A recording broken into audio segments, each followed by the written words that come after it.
Dieses Thema, das ich hier behandle, das behandle ich seit einiger Zeit bei jeder New Start Kur, weil ich immer wieder erlebe, wie Menschen okkult belastet sind. Und ich erlebe in meiner Seelsorge seit vielen Jahren, wie Menschen nicht nur okkult belastet werden, sondern sogar von Dämonen beherrscht werden. Als ich das erste Mal diesen Vortrag hielt, in einer öffentlichen Vortragsreihe in Rumänien, ist Folgendes passiert. Ich habe mich sehr gründlich vorbereitet auf diesen Vortrag, hatte eine niegelnagelneue Lautsprecheranlage von Österreich mitgenommen und es gab auch eine sehr gute Lautsprecheranlage dort im öffentlichen Saal, im Casa di Cultura in Sibiu, im Kulturhaus. Und jeden Abend hatten wir Gebetsgemeinschaft vor dem Vortrag und jeden Abend haben wir uns ganz unter die Leitung des Heiligen Geistes gestellt und um die Führung durch den Heiligen Geist gebeten. Und um Bewahrung, um Schutz und um Segen durch Gott. Und ich habe mich intensiv vorbereitet, denn in dieser Zeit ist die Rockmusik sehr stark geworden. Und ich habe sehr viele Bilder gesammelt gehabt, auf Overhead-Folien, über die Hintergründe der Rockmusik und über die Hintergründe von verschiedensten okkulten Praktiken. Und wir schalten den Overhead-Projektor ein, tack, brennt die Birne durch. Kurz danach haben wir einen unglaublichen Lärm in der Lautsprecheranlage. Und plötzlich fallen meine beiden Mikrofone aus. Zuerst ein furchtbares Krachen und Knattern und dann plötzlich waren beide Mikrofone tot. Ich schaue den Techniker an und der Techniker gibt Signal zurück. Technik, alles in Ordnung. Versteht nicht. Kurz danach, beim Übersetzer, ist es noch weitergegangen. Plötzlich ist ein Mikrofon von ihm gestört und dann das zweite Mikrofon und plötzlich war alles aus.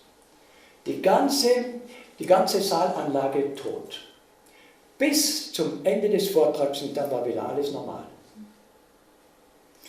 Und plötzlich wurde uns bewusst, wir sprechen jetzt über die Taktik Satans und nicht über seine Macht. Ihr Lieben, das ist ein wichtiges Prinzip. Wir dürfen nicht über die Macht Satans reden, denn dann kriegst du Angst. Wir müssen über die Macht Jesu sprechen, aber müssen ganz deutlich über die Taktik Satans reden. Und die Bibel sagt uns ganz deutlich, das heißt, Gott hat viele, viele Warnungen gegeben über die Taktik des Widersachers. Habt ihr euch schon mal Gedanken gemacht darüber, wie war es möglich, dass zur Zeit Jesu im Volke Israel, im Volke Gottes, Menschen von Dämonen besessen worden sind? Wie ist das möglich? Im Volk Gottes. Ich bin dieser Frage nachgegangen und sehr gründlich nachgegangen und habe festgestellt, dass Gott enorm viele Weisungen gegeben hat in seinem Wort, durch die Propheten, schon durch Mose, und enorm viele Warnungen gegeben hat. Hätten sie das beachtet, wäre das nie passiert. Nie. Und so haben sie sich unbewusst geöffnet für finstere Mächte. Das heißt, im 5. Buch Mose, Kapitel 18, gibt Gott eine ernste Warnung. Und zwar, bevor das Volk Israel von Gott hineingeführt wurde in das gelobte Land, in das Land Kanaan, da standen sie nach 40 Jahren Wüstenwanderung an der Grenze zum gelobten Land. Und da hat Gott ihnen eine ernste Warnung gegeben, die er nie vorher so deutlich gegeben hat. Und beachtet, was Gott sagt. 5. Buch Mose, Kapitel 18, vom Vers 9 an. 5. Mose 18, vom Vers 9 an. Wenn du in das Land kommst, das dir der Herr, dein Gott, geben wird, so sollst du nicht lernen, die Gräuel dieser Völker zu tun. Beachtet auf jedes Wort. Gott hat nicht gesagt, du sollst diese Gräuel dieser Völker nicht tun, sondern du sollst nicht lernen, die Gräuel dieser Völker zu tun. Das heißt, für Israel war das unbekannt. Aber sie waren in der Gefahr, das zu lernen von diesen heidnischen Völkern. Und ihr Lieben, was wir jetzt lesen, genau das Gleiche lernen heute Christen in christlichen Ländern von finsteren Mächten. Schaut einmal, was Gott hier sagt. Dass nicht jemand unter dir gefunden werde, der seinen Sohn oder seine Tochter durchs Feuer gehen lässt. Wisst ihr, dass man das heute lernen kann? Feuerlauf. Oder seine Tochter durchs Feuer gehen lässt. Oder Wahrsagerei, Hellseherei, geheime Künste oder Zauberei treibt. Oder Bannungen oder Geisterbeschwörungen oder Zeichendeuterei vornimmt. Das heißt, das ist die ganze Palette der Astrologie. Zeichendeuterei vornimmt oder die Toten befragt. Denn wer das tut, der ist dem Herrn ein Gräuel. Und um solcher Gräuel willen vertreibt der Herr, dein Gott, die Völker vor dir. Du aber sollst untadelig sein vor dem Herrn, deinem Gott.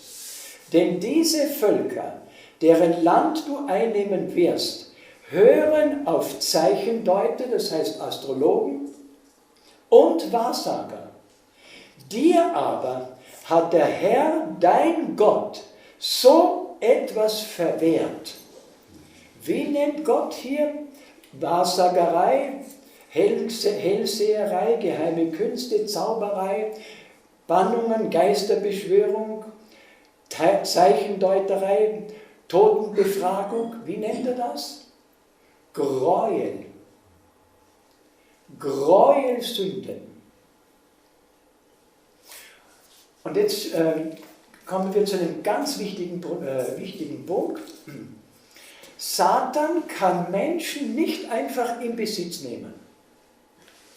Der Mensch ist Gottes Eigentum. Ganz wichtig. Ihr braucht keine Angst haben vor dem Teufel.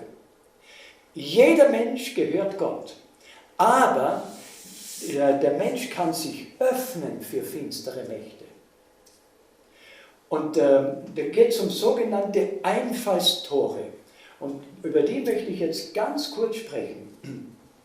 Welche sind die Einfallstore, wo Menschen sich öffnen können für finstere Mächte? Da ist zum Beispiel die ganze Palette des Okkulten, Okkultismus und Spiritismus. Darüber spreche ich heute Abend. Aber die anderen Punkte möchte ich auch ganz kurz erwähnen. Das sind Drogen, wenn Menschen Drogen nehmen, auch da machen sie auf für finstere Mächte. Dann Kindsmissbrauch, dann Unzucht. Wisst ihr, was Unzucht ist? Unzucht heißt sexuelle Beziehungen vor der Ehe. Auch da machen Menschen auf für finstere Mächte. Und die Bibel warnt eindringlich, der Apostel Paulus sagt in seinen Briefen, flieht die Unzucht. Jede Sünde geschieht außerhalb des Leibes. Wer Unzucht treibt, sündigt am eigenen Leib.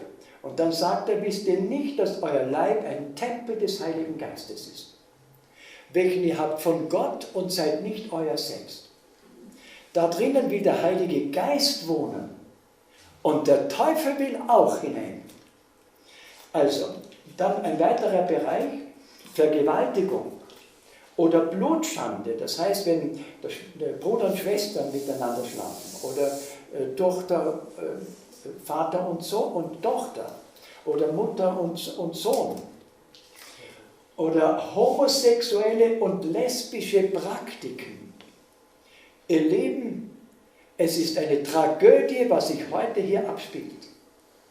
Viele haben keine Ahnung, dass sie damit vollkommen sich öffnen für dunkle Mächte.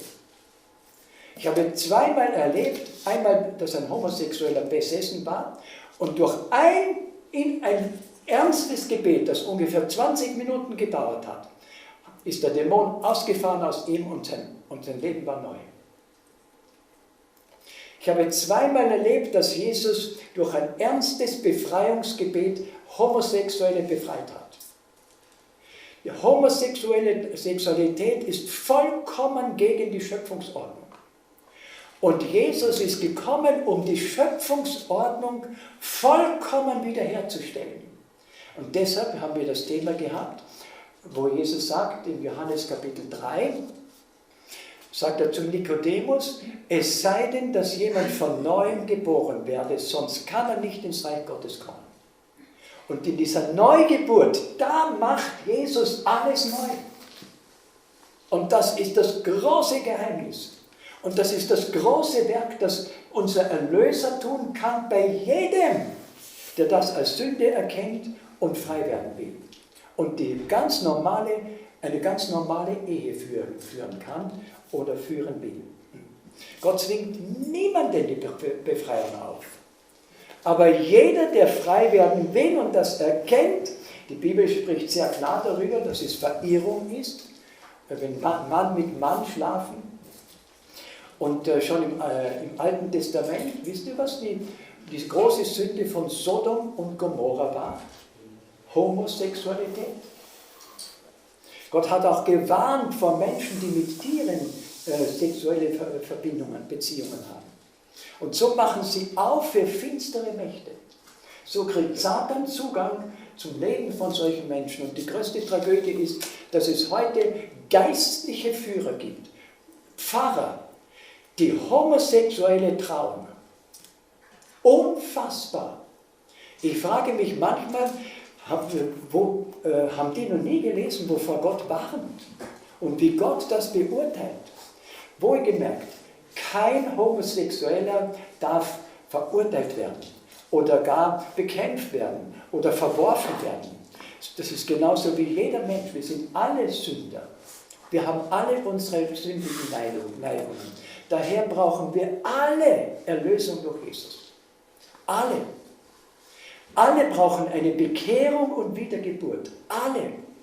Egal, ob das ein Dieb ist oder ein Lügner oder ein korrekter Mensch oder ein Homosexueller, wer immer. Jesus ist gekommen, um uns aus der Hand Satans komplett zu befreien und uns für den Himmel zuzubereiten. Dann Pornografie. Wenn Menschen Pornofilme anschauen, auch hier machen sie auf für finstere Mächte. Dann Hypnose und Esoterik, darüber sprechen wir noch. Wisst ihr, was in der Hypnose passiert? Die Hypnose wird heute vielfach auch in der Medizin angewandt. Ihr Lieben, in der Hypnose übernimmt ein anderer die Kontrolle über deinen Willen. Und niemals darf irgendein anderer die Kontrolle haben über meinen Willen. Der Wille ist der König der Entscheidungen. Und du musst immer von deinem persönlichen Willen her klare Entscheidungen treffen können. Ganz wichtig. Also Hypnose und Esoterik, darüber sprechen wir noch. Zur Esoterik gehört Qigong, Reiki, Yoga, transzendentale Meditation und so weiter. Dann gibt es noch eine andere Gruppe, die sagen, die Menschen müssen ihren Verstand und ihren Sinn und ihr Innerstes entleeren. Und sie müssen innerlich leer werden. Und wisst ihr, was dann passiert? Dann sind sie total frei und offen für die finsteren Mächte. Jesus hat gesagt, wenn ein Dämon ausfährt und das Haus bleibt leer und geschmückt, dann kommt er mit 7 anderen zurück. Und leer und geschmückt bleibt das Haus so lange, bis der Mensch Jesus sein Leben vollständig übergibt. Wenn Jesus in dein Leben kommen darf und du ihn einladest und ihn bittest, die Führung über dein Leben zu übernehmen, hat keine andere Macht mehr Zugang zu deinem Leben. Das ist das, was Jesus in Johannes Kapitel 10 sagt. Er sagt, meine Schafe hören meine Stimme und ich kenne sie und ich gebe ihnen das ewige Leben und sie werden nimmer mehr umkommen und niemand wird sie mehr aus meiner Hand reißen. Ganz wichtig. Und in Offenbarung 3, Vers 20 sagt Jesus, siehe, ich stehe vor der Tür und klopfe an, vor der Herzenstür. Wenn jemand meine Stimme hören wird und die Tür auftun, zu dem werde ich eingehen und das Abendmahl mit ihm halten und er mit mir. Das heißt, ich werde in seinem Leben wohnen. Der Apostel Paulus hat gesagt, ich lebe, aber nicht ich, sondern Christus lebt in mir. Weil er Jesus als Retter angenommen hat, konnte er sagen, Jesus lebt in mir. Dann ein weiterer Bereich, sündhafte Vergnügungen und Lustbarkeiten. Ihr Lieben, wisst ihr, wo Satan sich am liebsten aufhält? Wo er Massen von Menschen erreichen kann und vor allem unsere Jugend. Das sind Rockkonzerte, Heavy-Metal-Konzerte, Diskotheken, da sind sie. Und wisst ihr, dass manche Rockmusiker es ganz offen sagen? Sobald sie auf die Bühne steigen, kommt ein anderer in ihr Innerstes und sie werden gesteuert. Ein Rockmusiker hat einmal sogar während des Konzerts seine Gitarre hat zu brennen begonnen. Und das Publikum hat gebrüllt, was der für Energien hat. Und das ist vollkommen dämonisch. Also sündhafte Vergnügungen und Lustbarkeiten. Im Buch Das Leben Jesus, Seite 241 steht, dass der Besessene von Kapernaum durch ein Leben in Sünde immer tiefer gesunken ist, bis er gemerkt hat, plötzlich übernimmt ein anderer die Kontrolle über seinen Leben. Und er war nicht mehr Herr seiner selbst. Und er kam dann in Lukas Evangelium Kapitel 4 und Kapitel 5, kam er in die Synagoge in Kapernaum und genau zu dem Zeitpunkt, als Jesus eine Predigt hielt, dass er gekommen ist, um die Menschen frei zu machen, genau zu dem Augenblick bringt Satan diesen Besessenen hinein in die Synagoge, um alles zu stören. In der Hoffnung, dass alle Zuhörer, alle, die jetzt in diesem Gottesdienst waren, dass die das nicht hören, was Jesus gesagt hat. Dass er gekommen ist, um die Gefangenen zu befreien. Aber nicht der Satan hatte einen Sieg, sondern Jesus. Er hat den Dämonen den Befehl gegeben, auszufahren und der Besessene ist komplett frei geworden. In Angesicht aller Teilnehmer in dieser Synagoge. Ganz wichtig, Jesus ist der Einzige, der Menschen freimachen kann von Schuld, von Sünde und von allen finsteren Mächten und der dein Leben komplett neu machen kann. Das ist der Erlöser, den Gott gesandt hat. Dann Leben in Sünde, egal in welcher. Es gibt Leute, die uns ständig betrügen. Oder auch Alkohol. Alkohol verändert den Menschen komplett. In dem Büchlein, ich habe sehr viel Literatur gelesen darüber, wie finstere Mächte Zugang bekommen zu Menschen. Und da bin ich auf ein Büchlein gestoßen, das heißt In den Fußspuren des großen Arztes. Das ist ein Buch, das wir im Verlag haben. Und dort steht Folgendes drinnen: Alkoholiker werden zeitweise von einem Dämon beherrscht und dann zerschlagen sie alles. Zertrümmern Scheiben, zertrümmern Türen und so weiter. Eine Tragödie. Wisst ihr, es ist nicht zu fassen, wenn ich daran denke, was der Alkohol in dieser Welt anrichtet. Und alle, die Alkohol verkaufen und Alkohol produzieren für die Menschen und die Menschen trunken machen, die Bibel sagt, ihre Hände sind voll Blut. Das, was sie hier an Geld machen, darauf klebt das Blut von Massen von Menschen. Und ich frage mich, wie werden die eines Tages vor Gott stehen? Wenn Gott zeigen wird, was hast du angerichtet? Wie viele Familien sind so zerstört worden? Wie viele Ehen sind zerstört worden? Wie viele Menschen sind damit in den Tod gekommen? Durch Verkehrsunfälle und so weiter. Im Propheten Jesaja sagt Gott in 65. Kapitel. Verdirb den Saft in der Rebe nicht. Es ist ein Segen drinnen. Mach keinen Alkohol raus. Dann okkulte Filme, okkulte Videos, okkulte Computerspiele, okkulte Kinderspiele, Horrorfilme, Harry Potter, alles okkult. Und ich erlebe dann solche Leute nach einer gewissen Zeit mit schwersten Angstzuständen, Depressionen, Selbstmordgedanken und anderen verschiedensten anderen Störungen. Und dann ein wichtiger Punkt, das ist die Rockmusik. Rockmusik und Heavy Metal.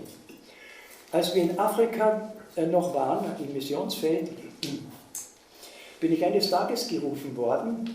In der Nähe von unserer Missionssstation hat es eine Zauberszene gegeben. 2 Zauberer, die haben dort so ein Xylophon gespielt und vor ihnen haben 2 Frauen, 2 Mädchen getanzt mit einem großen langen Spieß in der Hand. Sie wollten Zauberkräfte bekommen. Und ich kann euch sagen, was sich da abgespielt hat, das war entsetzlich. Ich habe diese ganze Szene gefilmt und als ich dann den Film zurückbekam von der Entwicklung, war ein Teil von diesem Film war vollkommen in Ordnung von anderen Szenen und genau diese ganze Szene war komplett schwarz. Ich wollte das extra filmen, weil ich die Menschen aufklären wollte, was sich da abspielt. Und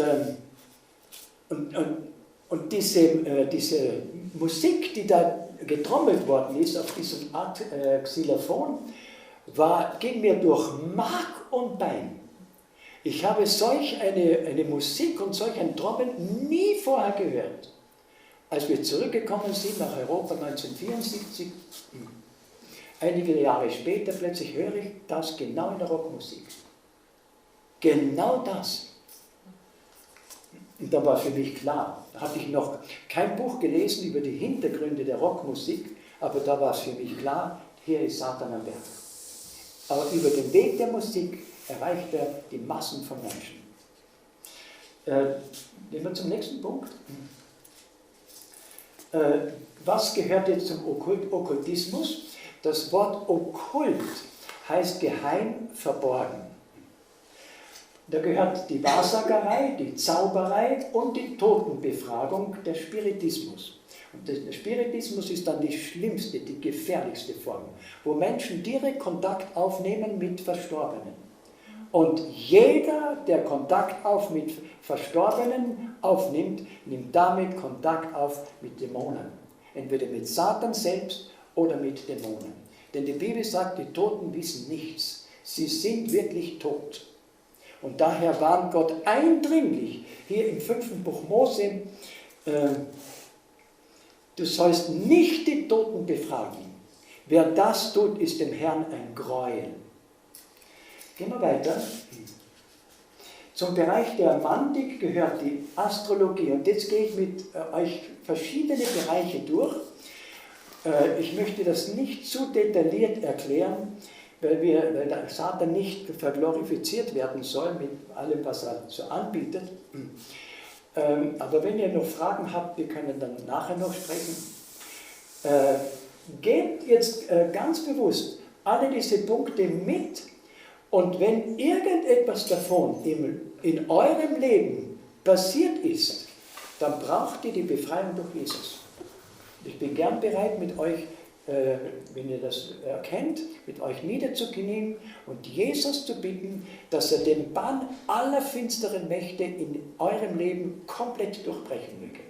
Und ich erlebe es immer wieder, dass Jesus das Gebet erhört und die Menschen frei macht. Da gehört die Astrologie. Wisst ihr, dass heute viele Politiker ihre Wahrsager haben und ihre Berater, wie nennt man das, was in der Astrologie gemacht wird? Horoskop. Es gibt viele Politiker, die haben einen speziellen Wahrsager, der ihnen ganz genau das Horoskop schreibt, welche Entscheidungen sie wann treffen sollen. Auch Geschäftsleute und so weiter. Astrologie, Hellsehen, Handlinien lesen, ist für viele Spielerei, für Satan nicht. Horoskope, Kartenlegen. Immer wenn die Zeiten schlimmer werden, wenn es Problemsituationen gibt, dann gehen die Leute zu den Wahrsagern. Da blüht dieses Geschäft.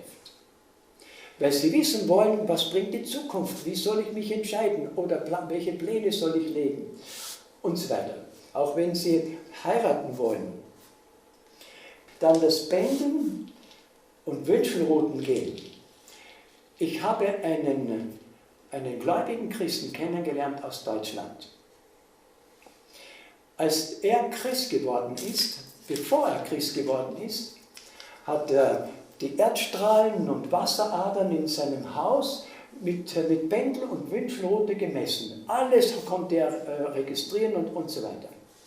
Dann wurde er Christ und nimmt das wieder in die Hand, das Pendel und Wünschelrute, und plötzlich kriegt er ein komisches Gefühl. Du bist Christ geworden. Das gehört nicht zu einem Leben mit Jesus. Wird unruhig, geht auf die Knie und betet. Und sagt, lieber Herr Jesus, wenn diese Fähigkeiten nicht von dir kommen, nimm sie mir weg. Nimmt es wieder in die Hand, die Wünschelrute funktioniert nicht mehr. Nimmt das Pendel in die Hand, funktioniert nicht mehr. Nach einiger Zeit denkt er sich, vielleicht habe ich mich irgendwie selbst beeinflusst. Bittet noch einmal, Herr Jesus, verzeih mir, aber ich möchte eine ganz klare Bestätigung haben. Eine klare Antwort. Wenn diese Fähigkeiten nicht von dir kommen, nimm sie mir weg für immer. Nimmt wieder die Rute in die Hand und das Pendel in die Hand und funktioniert nicht mehr. Dann geht er auf die Knie und bittet Jesus inständig um Vergebung. Und um völlige Befreiung für immer, für sein ganzes Leben. Ich habe das schriftlich bei mir, ihr könnt das dann am Schluss haben. Dieses persönliche Zeugnis. Dann Traumdeuterei. Gehen wir zum nächsten Punkt. Zum Bereich der Magie gehören die Amulette, dann Talisman. Und ihr wisst, es gibt heute viele, viele Menschen, die halten sich an irgendein Amulett. Ein Kreuz am Körper, glauben sie, kann sie schützen. Oder ein Kreuz im Auto kann sie schützen. Oder irgendein Engel, ein kleines Engel, das man irgendwo hat, kann mich schützen. Oder Energiesteine können mir helfen und so weiter. Ihr Lieben, das ist alles Aberglaube und macht auf für finstere Mächte. Wer kann uns schützen? Kann uns ein Kreuz am Körper schützen? Kann uns ein Glücksbringer zum Beispiel, das ist ja auch ein Bereich. Zum Jahreswechsel geben die Leute immer wieder Glücksbringer weiter. Ein Rauchfangkehrer, Vierblattklee, dann, was gibt es noch? Schweinchen und so weiter. Ihr Lieben, denkt einmal ganz nüchtern und normal diese Situation durch. Denkt das mal ganz nüchtern. Wie kann ein Rauchfangkehrer, den ich da mittrage, so ein Grigri, wie kann mich das schützen? Wie kann mir etwas Glück bringen, was tot ist? Wo ist der lebendige Gott? Wer bringt Segen und Glück und Fruchtbarkeit? Wer ist das? Das ist der Himmel und Erde geschaffen hat, der uns das Leben gibt, der uns am Leben erhält.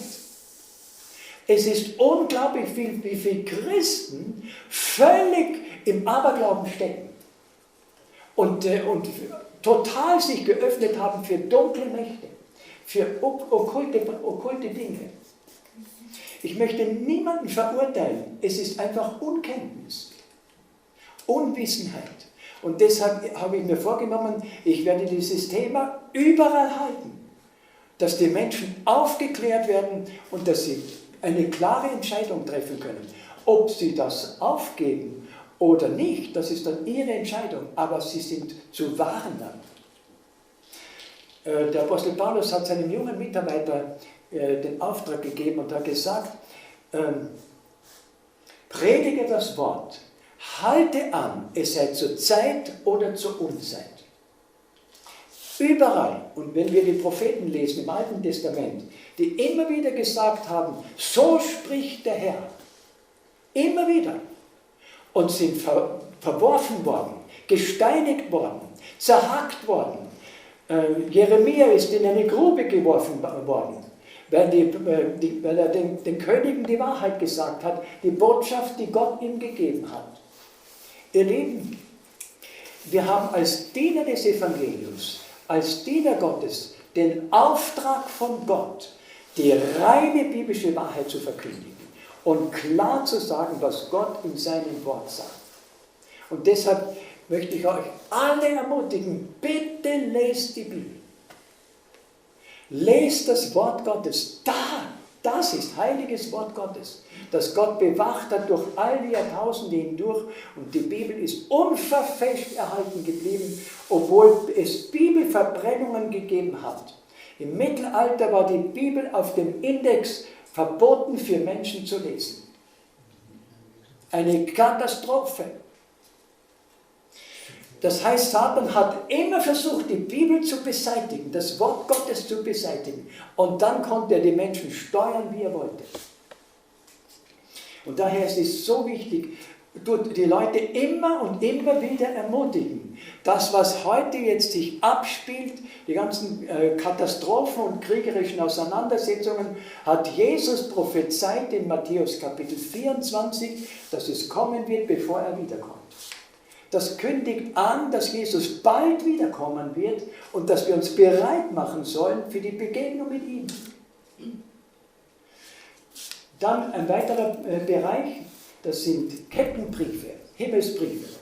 Wer von euch hat schon mal einen Kettenbrief bekommen, wo ihm dann angekündigt worden ist, wenn du das nicht weiterschickst, wird dich ein Unglück treffen und so weiter. Diese Kettenbriefe können alle ins Feuer. Alles ins Feuer.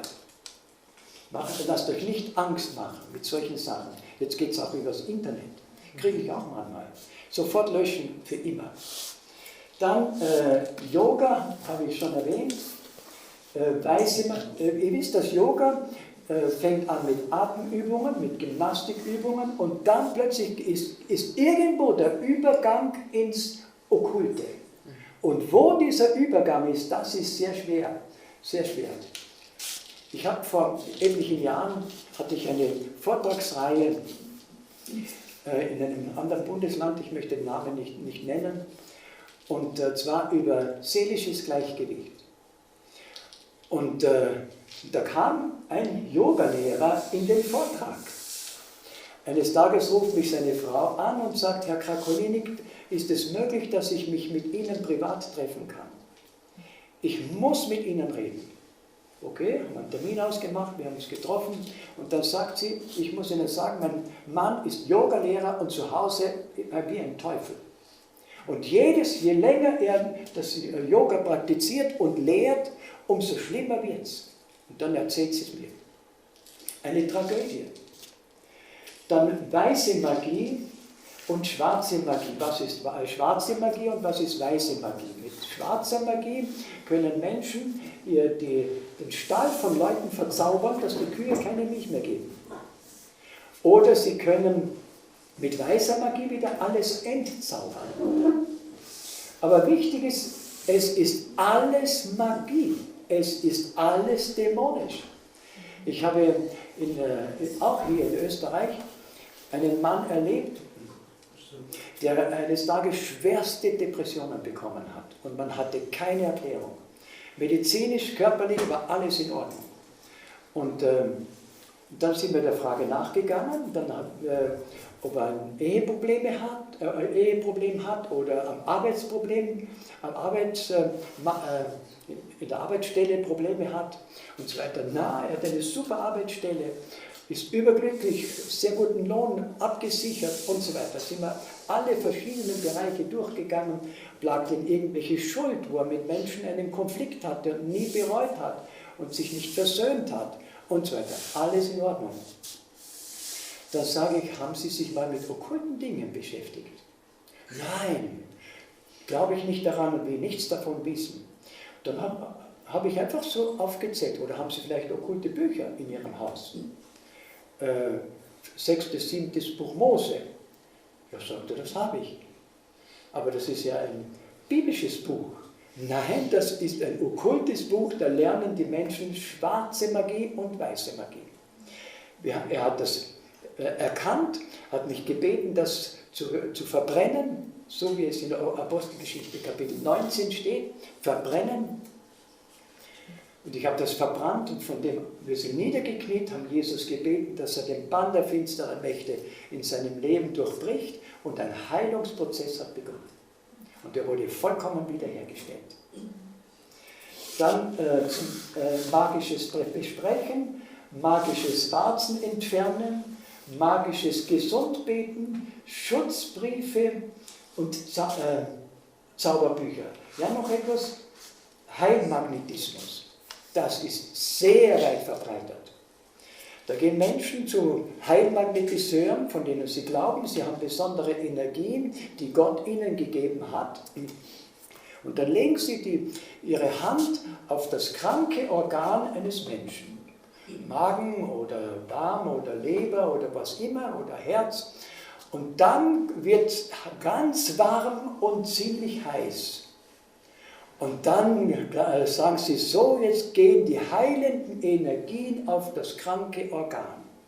Und einige Zeit später leiden diese Menschen an furchtbaren Angstzuständen, an Depressionen, Selbstmordgedanken und so weiter.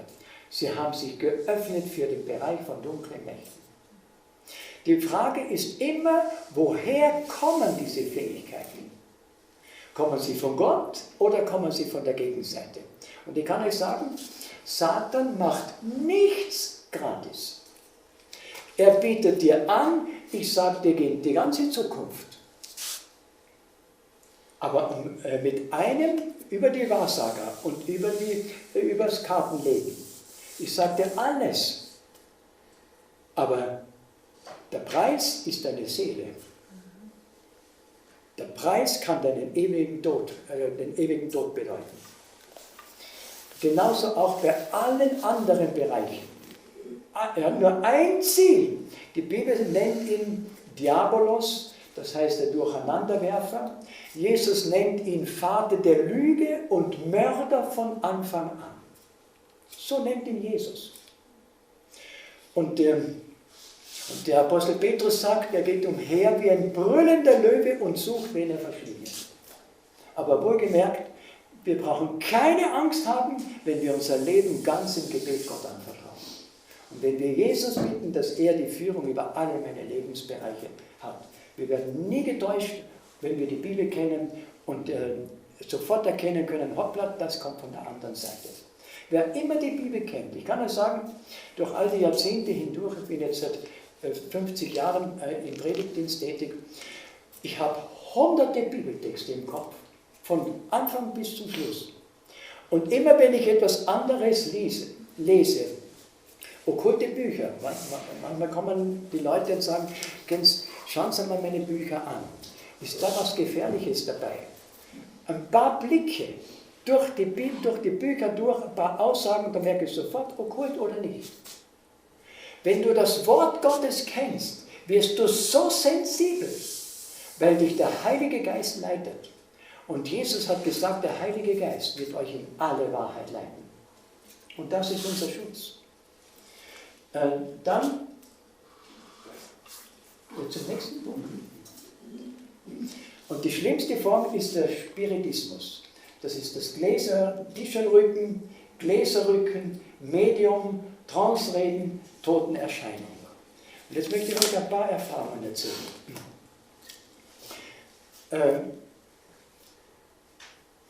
Tischerrücken, Bläserrücken, da bist du direkt in Kontakt mit Dämonen. Entweder mit Satan selber oder direkt in Kontakt mit finsteren Mächten. Und da ist meistens die Folge von schwersten Angstzuständen und Selbstmordgedanken und Depressionen. Auch in anderen Bereichen. Wir waren befreundet mit einem protestantischen Pfarrer in einem anderen Bundesland. Eines Tages sagen die Religionsschülerinnen zu ihm: Herr Pfarrer, wir können Sie heben, dass Sie schweben. Sagt der Pfarrer: Niemals, das könnt ihr nicht. Dann haben sie gesagt: Herr Pfarrer, setzen Sie sich hin auf den Stuhl, wie werden Sie heben? Mit zwei Fingern. Der Pfarrer setzt sich hin, betet inständig und dann probieren Sie es und funktioniert nicht. Dann sagt er: Seht ihr, ich habe es euch gesagt, funktioniert nicht. Herr Pfarrer, das wird funktionieren. Setzen Sie sich noch einmal hin. Ganz sicher, das funktioniert. Setzen Sie sich noch einmal hin. Dann setzt er sich wieder hin, betet nicht mehr und plötzlich heben sie ihn. Einige Monate später war seine ganze Ehe kaputt.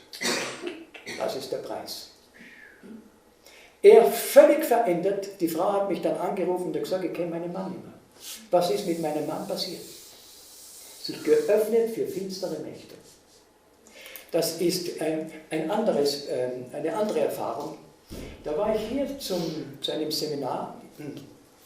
Plötzlich kriege ich einen Anruf von einer Frau und die sagt: Herr Krakolinik, bei mir geistert's. Und dann erzählt sie mir, was da passiert. Dann habe ich gleich am Telefon mit ihr gebetet und habe sie um die Adresse gebeten und habe sie gebeten, ich möchte sie gern besuchen. Wir müssen alle Bereiche durchgehen, wo sie sich geöffnet haben für dunkle Mächte. Wir haben uns getroffen, ich komme hin und dann erzählt sie mir folgende Geschichte. Mein Mann war Alkoholiker, ist immer fremd gegangen und hat mich so gequält, immer wieder mit Erniedrigungen und Demütigungen und so weiter, dass ich schwerste Depressionen bekommen habe. Kein Arzt konnte mir helfen, kein Medikament konnte mir helfen. Und dann kommt ein Bekannter und sagt: Weißt du was? Ich bringe dich zum Grab vom Pater Pio in Padua. Der hatte Stigmatisierungen zu Lebzeiten und da wirst du beim Grab ein Gebet sprechen und der wird dir sicher helfen. Du wirst ein Wunder erleben. Und in ihrem Innersten sträubt sich alles dagegen. Und dann hat er sie bearbeitet: Na komm doch, probier's doch, das kann dir nicht schaden, das kann dir nur helfen, es kann nur besser werden. Okay, ist er mit ihm mitgefahren. Sie betet am Grab von Pater Pio ein Gebet und kurz danach, sie sagt Amen und plötzlich hat sie Rosenduft in der Nase. Sie schaut rundherum, keine einzige Rose. Fährt zurück in die Heimat, übernachtet in einem Hotel. Am Morgen früh wacht sie auf, wieder Rosenduft in der Nase. Schaut herum, nirgends eine Rose. Kommt nach Hause, genau das Gleiche. Geht in die Wohnung, Rosenduft. Keine Rose da. Einige Zeit später, ganz plötzlich, hört sie Schritte in der Wohnung. Sie sieht keine Menschen, sieht nichts. Plötzlich klopft es an der Tür, sie macht die Tür auf, kein Mensch da. Und das geht so weiter, von Tag zu Tag und von Woche zu Woche. Sie kriegt panische Angst und weiß nicht, was jetzt da in ihrer Wohnung passiert. Geht zu einem Pfarrer und erzählt ihm das und der Pfarrer sagt: Ja, wir müssen eine Messe lesen lassen. Die Messe wird gelesen, der ganze Spuk geht weiter. Geht zu einem anderen Pfarrer und der erzählt ihm das und der sagt wieder: Messe lesen lassen. Und machen das und der ganze Spuk geht weiter. Geht zum dritten Pfarrer und sagt ihm das und der sagt, na wahrscheinlich, es könnte sein, dass hier irgendein Toter begraben ist im Haus und vielleicht sind da noch irgendwelche Gebeine da, dass diese Seele noch nicht den Ruheplatz gefunden hat und dass die sich jetzt meldet. Messe lesen lassen. Wieder Messe, nichts und der ganze Spuk geht weiter. Und in ihrer Verzweiflung hat sie irgendwie auf Umwegen meine Telefonnummer bekommen und ruft mich an. Und dann bin ich hier mit ihr alles durchgegangen, wo ist da etwas passiert in ihrem Leben, und dann erzählt sie mir das. Ich schlage die Bibel auf, Prediger Kapitel 9, wo Gott sagt, die Toten wissen nichts. Sie haben keinen Anteil an allem, was unter der Sonne geschieht. Wisst ihr, wie oft in der Bibel das Wort unsterblich steht? 3-mal. Das Wort unsterblich steht in der Bibel 3-mal, aber nie unsterbliche Seele. Das gibt es nicht. Diese Lehre von der unsterblichen Seele kommt aus dem Heidentum. Die ist im Buddhismus, im Hinduismus, in allen heidnischen Religionen. Von daher kommt das. Und es ist die erste Lüge Satans aus dem Paradies. Gott hat zu Adam und Eva gesagt, wenn sie sündigen werden, dann werden sie sterben. Und wisst ihr, was Satan zu Eva gesagt hat? Ihr werdet keineswegs des Todes sterben, sondern Gott weiß, an dem Tag, dann, wenn ihr von dieser Frucht essen werdet, also sündigen werdet, werdet ihr sein wie Gott und wissen, was gut und böse ist. Das war die erste Lüge. Und was haben sie gemacht? Die Eva hat auf diese Stimme gehört und das ganze Elend, die Sünde und all das Elend, das durch die Sünde gekommen ist, kam in diese Welt und jetzt haben wir diese komplett verdorbene Welt. Komplett in Sünde verstrickt. Da hat es begonnen. Die erste Lüge Satans. Also, wo steht das Wort unsterblich?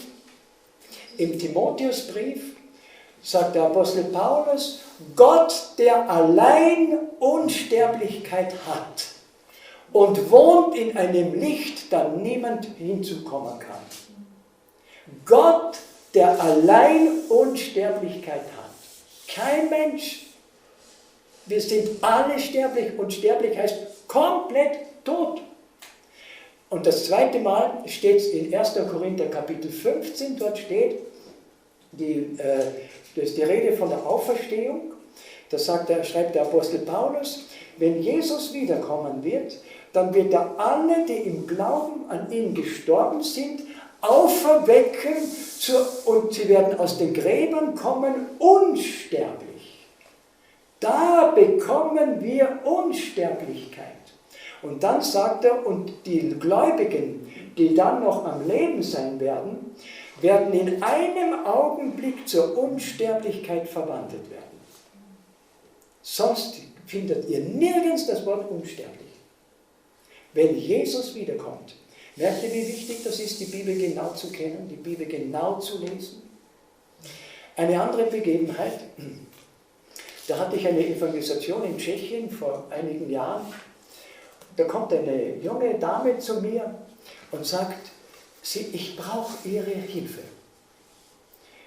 Und dann erzählt sie mir, sie kommt aus Ex-Jugoslawien, ist während der Kriegszeit aus Jugoslawien geflüchtet, nach Tschechien. Und dann hat sie solche Depressionen bekommen, dass sie nicht mehr gewusst hat, wie sie weiterleben kann. Dann hat sie sich gesagt, ich muss zu einem indischen Meister. Ist nach Indien geflogen, ist dort einem indischen Meister begegnet und in dem Moment, als sie diesem indischen Meister begegnet, kommt aus dem Innersten dieses Meisters ganz plötzlich ein unglaubliches Licht heraus. Und augenblicklich waren ihre Depressionen weg. Ihre Angstzustände und Depressionen weg. Sie kommt zurück nach Tschechien, nach Hause Und plötzlich hat sie Stimmen im Kopf. Stimmen, die sie nicht abstellen kann, Tag und Nacht. Stimmen, die zu ihr sagen, bring dich um. Und mach das und mach das. Furchtbare Stimmen und sie kriegt das nicht weg. Und genau in dem Zeitpunkt hatte ich die Evangelisation dort. Und sie kommt zu mir und erzählt mir das. Und dann habe ich ihr gesagt, und da sagt sie, jetzt werde ich wieder hinfliegen zu diesem Meister, denn nur er kann mir helfen. Sage ich, der Meister, der dir helfen kann, ist nicht in Indien. Der wahre Meister ist im Himmel und das ist Jesus. Und Jesus allein hat gesagt, ich bin der Weg, die Wahrheit und das Leben. Niemand kommt zum Vater denn durch mich. Und wenn du die Bibel liest, dann merkst du, dass Jesus die Kranken geheilt hat. Dass Jesus Tote auferweckt hat, weil sie wirklich tot waren. Er hat die Macht über den Tod. Und er hat gesagt, ich bin die Auferstehung und das Leben. Wer an mich glaubt, wird leben, auch wenn er stirbt, denn ich werde ihn auferwecken am jüngsten Tag. Sie war komplett perplex, sagt sie, habe ich völlig vergessen, dass nur Jesus helfen kann. Und ich habe immer geglaubt, es kommen immer neue Meister, wurde mir gesagt. Und jetzt, Jesus war einer von diesen Meistern und jetzt gibt es viele davon. Und Indien ist voll davon. Und wisst ihr, dass im christlichen Abendland Massen von Menschen zu solchen indischen Meistern gehen und vergessen, dass der Meister Jesus ist. Ich könnte manchmal weinen, dass ich mir sage, wie ist das möglich? Gott hat uns die Bibel gegeben, sein heiliges Wort. Wo wird das gelesen? Wo wird die ganze biblische Wahrheit gelehrt? Nicht nur Teile davon, sondern die ganze biblische Wahrheit. Manchmal habe ich das empfinden, ich muss mich öffentlich auf die Stadtplätze stellen und mit Lautsprecher hinausposaunen, ihr lieben Menschen, die ihr Hilfe sucht, die ihr Gesundheit sucht, es ist in Jesus zu finden. Die ihr Befreiung sucht, glückliches Leben, Harmonie in eurem Leben, in Jesus findet ihr es. Jesus hat gesagt, wer mir nachfolgt, wird nicht wandeln in der Finsternis, sondern er wird das Licht des Lebens haben. Das sind nicht einfach nur so nebenbei Aussagen, sondern das sind klare Botschaften Jesu. Gehen wir weiter, also zum Bereich die Totenerscheinung. Ja, gehen wir weiter. So, wie können okkulte Belastungen aussehen, wenn jemand okkult belastet ist? Ihr wisst, dass Gott sagt in der Bibel, der Apostel Paulus, 1. Thessalonik, Kapitel 5, Vers 23, dort steht, er aber, der Gott des Friedens, heilige euch durch und durch und euer Geist, das heißt unser geistliches Leben, samt Seele, das ist das Denken und Fühlen und Wollen des Menschen, und Leib müssen bewahrt werden unsträflich auf die Wiederkunft unseres Herrn. Alles, Geist, Seele, Leib, muss bewahrt werden unsträflich, um Gott zu begegnen. Das weiß Satan. Und die Bibel sagt uns auch, wer das macht. Das geschieht nur dort, wo Menschen sich zu Jesus bekehren. Dort werden sie innerlich erneuert. Und wo sie mit Jesus bewusst eine innige Beziehung pflegen, durch tägliches Bibellesen, tägliches Gespräch mit ihm im Gebet, hört auf das, was Jesus sagt und tun, was Jesus sagt. Da sind sie. Und genau auf diesen 3 Gebieten greift Satan an. In geistlichen Störungen, schauen wir das jetzt mal an, im Geistlichen können Probleme sein beim Bibellesen, sehr Unglaube, wohlgemerkt. Diese Punkte, die wir jetzt erwähnen, können auch andere Ursachen haben. Aber wenn Menschen in diesen Bereichen Störungen haben, dann ist es sehr oft okkulte Belastung. Also, sehr Unglaube. Probleme beim Bibellesen. Bei der Evangelisation in Kasachstan hat sich Folgendes ereignet. An einem Abend kamen 4 Lehrerinnen, das heißt, sie sind jeden Abend gekommen, während der ganzen Vortragsreihe. Und eine Lehrerin sagt uns eines Tages komisch, wenn ich hier hereinkomme in den Saal, ich habe eine große Sehnsucht nach der Bibel, nach dem Wort Gottes. Und wenn du anfängst, die Bibel zu lesen, du schlagst die Bibel auf und fangst an, aus der Bibel zu lesen, schlafe ich sofort ein. Und wenn du Amen sagst und die Bibel wieder zumachst, bin ich wieder hellwach. Ich weiß nicht, was mit mir los ist. Ich kriege nichts mit vom Vortrag.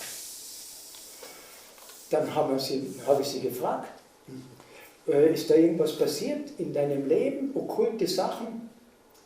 Und dann erzählt sie uns Folgendes.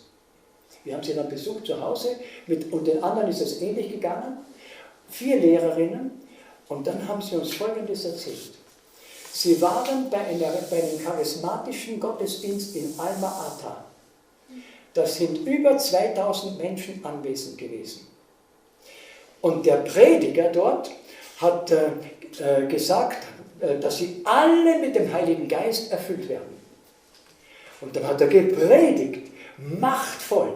Der Heilige Geist weht. Die Kraft des Heiligen Geistes wird über euch kommen. Der Heilige Geist ist da. Er ist machtvoll am Werk und so weiter. Und plötzlich macht er und eine ganze Anzahl von Menschen fallen nach hinten um. Und 3 Lehrerinnen liegen plötzlich am Boden und die 4. steht noch und wundert sich, warum liegen die am Boden, und im selben Moment fällt sie auch um. Von dem Augenblick an waren sie alle okkult belastet. Der Teufel hat schon längst Einzug gehalten in viele Kirchen, in viele Herzen von Predigern, von Pfarrern, von geistlichen Führern. Alle, die sich nicht ganz genau an die Bibel halten, stehen immer in großer Gefahr, getäuscht zu werden. Dann haben sie uns das erzählt, wir sind miteinander niedergekniet mit dem ganzen Predigerteam, haben inständig gebeten, dass Jesus den Bann der finsteren Mächte in ihrem Leben durchbricht, und augenblicklich waren sie frei und die Evangelisation war für sie ein kostbares Erlebnis. Sie haben klare Entscheidungen für Jesus getroffen. Dann Verstockung gegen Gott, halbe Bekehrungen oder falsche Erweckungen, geistlicher Hochmut oder dauernde Zweifel. Wenn jemand dauernde Zweifel hat, stimmt die Bibel wirklich? Ist die Bibel wirklich Gottes Wort? Kann doch nicht sein. Ist doch schon zigmal übersetzt worden und kann doch nicht sein, dass die Bibel noch stimmt, so wie sie heute da ist. Und so weiter. Wenn jemand dauernde Zweifel hat, dann kann das okkulte Belastung sein. Oder dauernde Zweifel an den Verheißungen, die Gott gegeben hat. Da hat Jesus versprochen, wer Sünde tut, ist Sklave der Sünde. Der Sklave bleibt nicht ewig im Haus, sondern der Sohn bleibt ewig. Wenn euch der Sohn frei macht, dann seid ihr wirklich frei. Dann, viele haben Zweifel daran, dass Jesus das wirklich kann. Und wenn das der Fall ist, dann gibt es nur eines, schauen, ob da okkulte Belastungen geschehen sind und dann mit ihnen beten und den Weg der Befreiung gehen. Oder religiöser Wahn und vor allem kein innerer Friede. Nächster. Dann im seelischen Bereich furchtbare Unversöhnlichkeit. Wenn Menschen nur noch streiten bis ins Grab hinein, von einem Prozess zum anderen gehen, auch das kann Folge von okkulter Belastung sein, dass sie von finsteren Mächten vollkommen beherrscht werden. Dann Eigensinn, zäher Eigensinn. Dann Jähzorn, wohlgemerkt, das kann auch andere Ursachen haben. Ich bin von Kind an wahnsinnig jähzornig gewesen, aber Jesus hat mich vollkommen verändert. Dann Rachsucht, Streitsucht. Ihr lest sicher auch immer wieder oder hört in den Nachrichten, wie Menschen plötzlich innere Stimmen haben, die ihnen sagen, bring den um oder erschieß die. und so weiter. Das sind Stimmen von den finsteren Mächten. Und die sich rächen. Und wenn man sie nachher fragt, wie konnten sie sowas machen?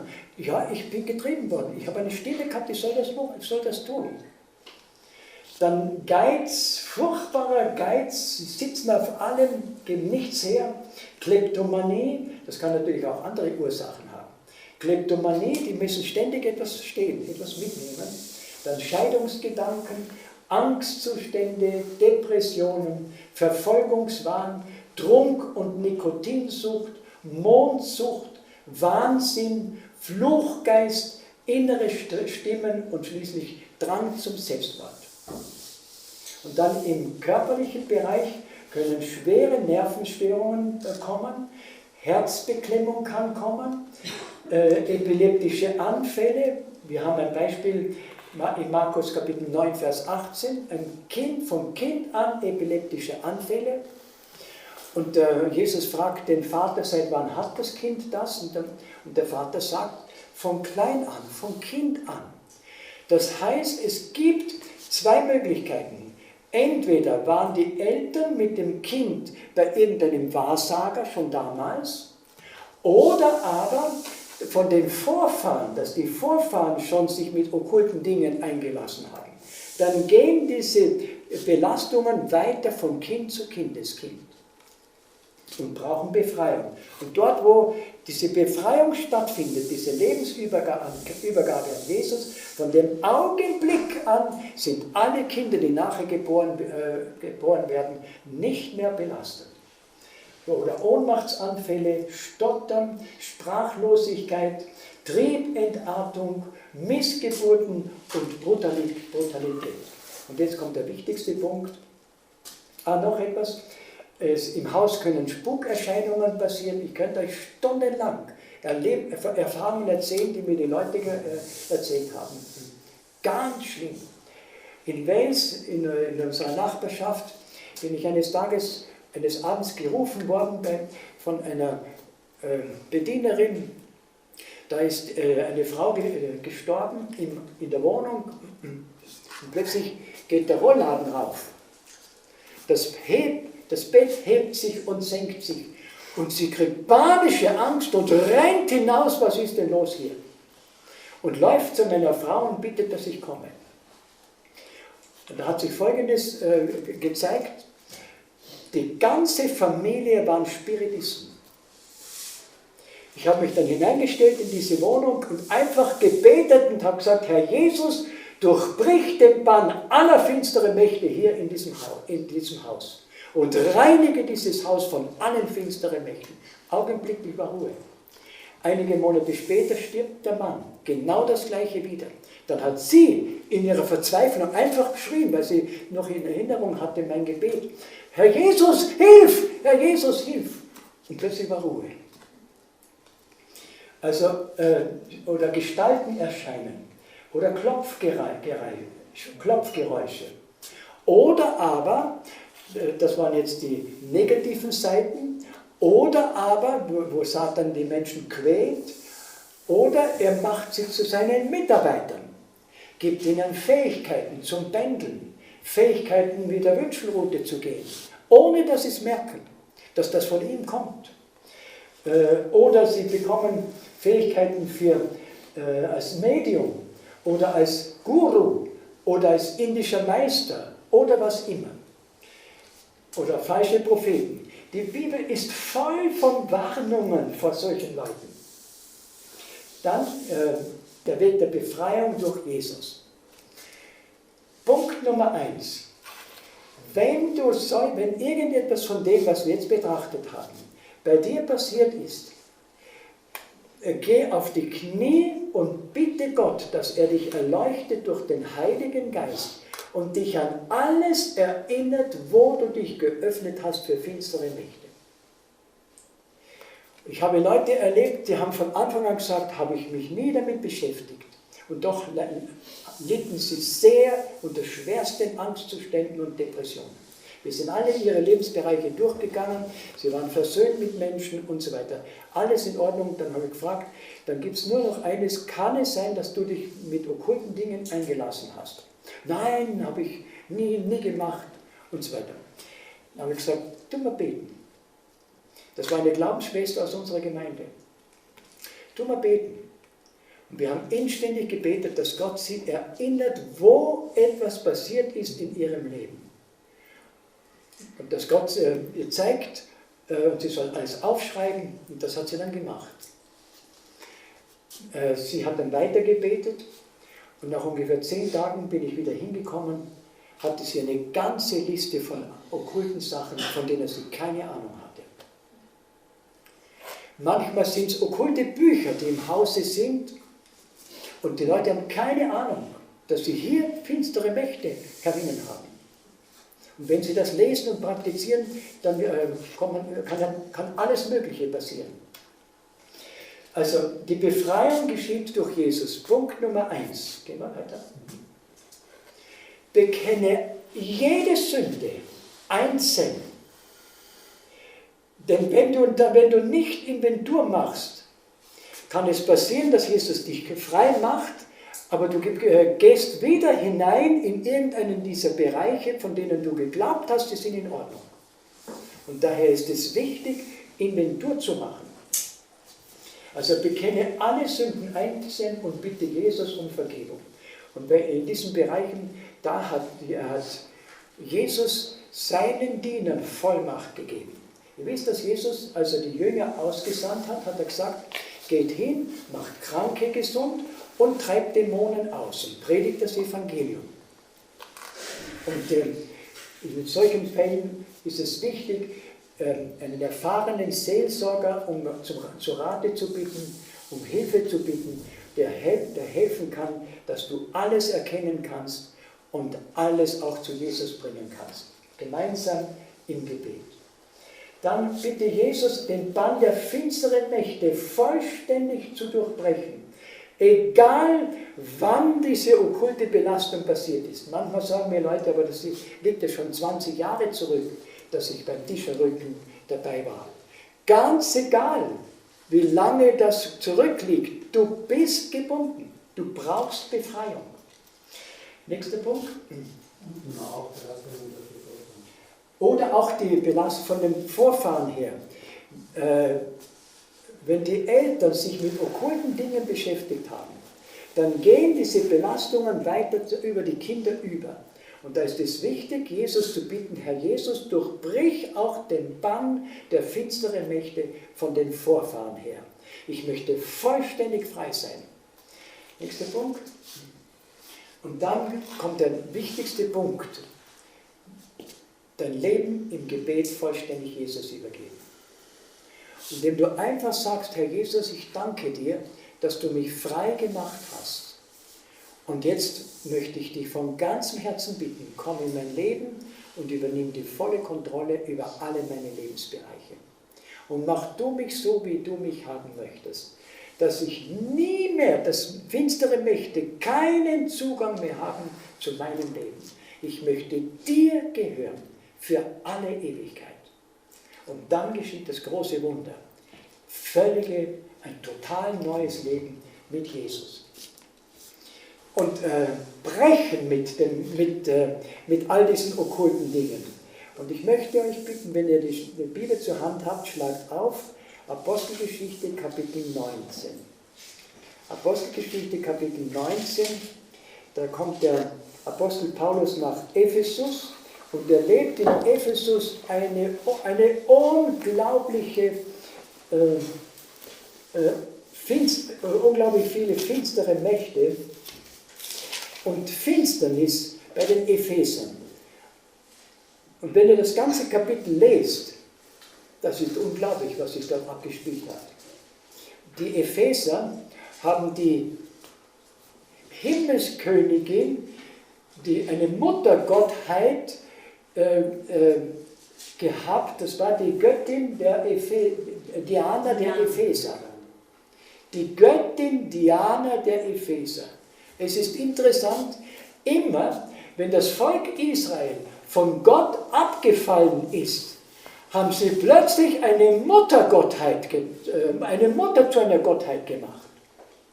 Und hier bei den Ephesern ebenfalls eine Muttergöttin, die Göttin Diana der Epheser. Dann kommt der Apostel Paulus dorthin und verkündigt das Evangelium. Und Gott wirkt ein großes Wunder. Und zwar Kapitel 19 vom Vers 18 an. Es kamen auch viele von denen, die gläubig geworden waren und bekannten und verkündeten, was sie getan hatten. Viele aber, die Zauberei getrieben hatten, brachten die Bücher zusammen und verbrannten sie öffentlich und berechneten, was sie wert waren, und kamen auf 50.000 Silbergroschen. So breitete sie das Wort aus durch die Kraft des Herrn und wurde mächtig. Was haben die Epheser gemacht? Alle Zauberbücher, alles, was mit finsteren Mächten zu tun hatte, zusammengetragen und öffentlich verbrannt. Und damit öffentlich mit den finsteren Mächten gebrochen. Ihr Lieben, das ist der Weg. Das heißt, bezeugen im Heim, dass du wirklich mit den finsteren Mächten nichts mehr zu tun haben willst. Alles vernichten, alles zerstören, alles verbrennen. Wenn du keine Möglichkeit hast, es zu verbrennen, dann zerstöre es einfach, damit es niemandem mehr dienen kann. Ja, nicht verkaufen oder verschenken, sonst geht das Ganze weiter. Nächster Punkt. Und wenn du alles das gemacht hast, aufgeräumt hast in deinem Haus, in deinem Leben, also auch die Rockmusik vernichtet hast, die Heavy-Metal-Musik-CDs vernichtet hast, die ganzen okkulten Bücher, die Zauberbücher, ob das jetzt Wahrsagerei ist oder Aberglaube, alles hinaus, alles entfernen. Hufeisen kann uns nicht schützen und all die anderen Dinge, alles entfernen. Gott kann uns schützen. Der Apostel Paulus sagt, durch den Apostel Paulus sagt Gott, sondert euch ab und rührt kein Unreines an, sagt Gott, dann will ich euch annehmen und ihr sollt meine Söhne und Töchter sein, meine Kinder sein und ich will euer Vater sein. Gott ist unser Schutz. Im Psalm 121 steht, das war ein Psalm, den die Gläubigen gesungen haben, wenn sie nach Jerusalem gepilgert sind zum Passafest und zum Pfingstfest und zum Laubhüttenfest. Und auf diesem Weg sind sie durch heidnische Gebiete gezogen. Und dann haben sie gesehen, dass die Heiden auch immer da diese Höhenfeuer haben und so weiter und dort ihren Göttern huldigen und ihren Göttern opfern. Und dann haben sie den Psalm 121 gedichtet. Ich hebe meine Augen auf zu den Bergen. Woher kommt meine Hilfe? Meine Hilfe kommt vom Herrn, der Himmel und Erde gemacht hat. Er wird deinen Fuß nicht gleiten lassen. Und der dich behütet, schläft und schlummert nicht. Der Hüter Israels schläft und schlummert nicht. Der Herr behüte deinen Ausgang und Eingang von nun an bis in Ewigkeit. Lest die Psalmen. Dann werdet ihr immer motiviert werden, Gott allein vertrauen, seiner Macht vertrauen, seinem Schutz vertrauen, seiner Liebe vertrauen. Und wenn ihr euch mit der Macht Jesu beschäftigt, dann werdet ihr merken, es ist der einzige Retter. Das ist unser Heiland. Und deshalb, wenn du aufgeräumt hast, dein Leben Jesus übergeben hast, bleib in lebendiger Verbindung mit Jesus. Beginne den Tag mit ihm. Versammle deine Kinder, deine Familie, kniet nieder am Morgen früh zum Gebet und bittet um den Schutz Gottes für die Familie, um den Segen Gottes für die Familie, um die Führung Gottes für die Familie. Und wenn ein Kind vor einer Prüfung steht, alle einladen, alle die Familienmitglieder, lasst uns beten für die Schwester oder lasst uns beten für den Bruder oder lasst uns beten für die Mama, die vor einer großen, schwierigen Situation steht. Beten, miteinander, Gott um seinen Schutz bitten, Gott um Hilfe bitten.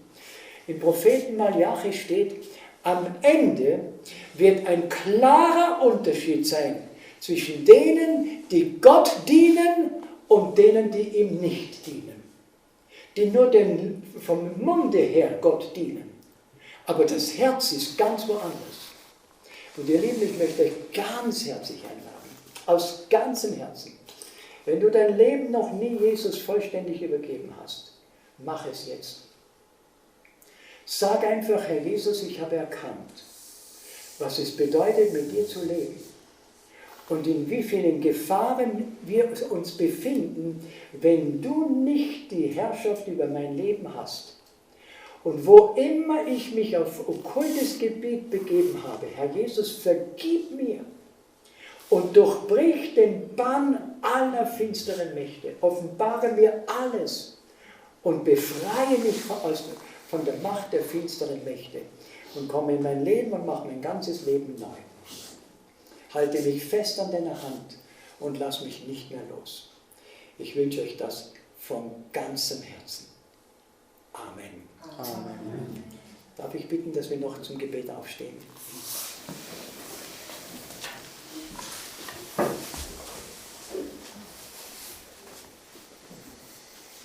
Unser Vater, der du im Himmel bist, im Namen Jesu möchten wir dir von ganzem Herzen danken für dein kostbares, heiliges Wort, das du uns gegeben hast. Vater, wir danken dir für die wunderbare Gabe deines Sohnes.